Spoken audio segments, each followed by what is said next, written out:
And we're back with constitutionalist and legal scholar Alan Dershowitz. And Alan, we are talking about the road ahead. I want to get your take on one of the things that President Trump has brought up many times and that his legal team continues to push forth, and that is that Republicans were not allowed to watch vote counting in Detroit and Philadelphia. How significant is this to their case, Alan?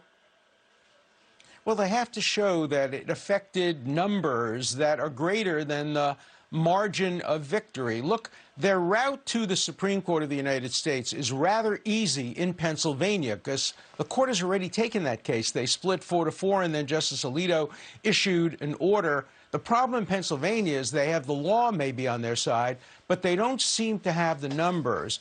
The poll watching thing is a retail matter. You're going to have to go through each county, take evidence.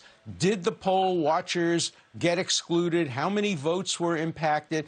That's going to be a very hard case to get to the Supreme Court because it has to go to the state court first. It then has to go to probably the federal courts and then the Supreme Court. I don't think they're going to be able to do this in a timely fashion. So they have the law on their side in some places, not the numbers. They may have arguments, but not the evidence, and they're not going to win on retail challenges here and there. The only chance they have of winning, and it's a perfect storm, and it's very unlikely to happen, is if they can show retail, wholesale, constitutional arguments that affect a large number of voters sufficient to be greater than the margin of victory. I don't think they're there. I don't think they can make that case. The Supreme Court's not going to take the case to give them a Pyrrhic victory. They're not going to take the case to say you're right on the law, even though the numbers aren't there to give you a victory. To get the case to the Supreme Court, they're going to have to show that if the Supreme Court rules in their favor, as the Supreme Court did in Bush versus Gore, where there were only 600 votes separating them in one state in Florida, the Supreme Court will take that case. But it's not going to take a case to give them a hypothetical Pyrrhic victory. They'll only take the case if by turning around the law, it will give them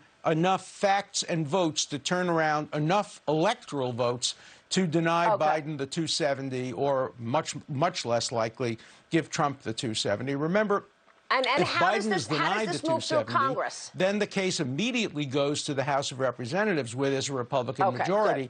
But that's very hard because if certain votes are not certified, this is very technical, if certain votes aren't certified, then the number needed to reach a majority goes lower than 270. If, for example, 20 votes in Pennsylvania just aren't certified, then the number to reach a majority is less than 270. It becomes 250 or something like that. So it's very, very uphill. They'd need a perfect storm.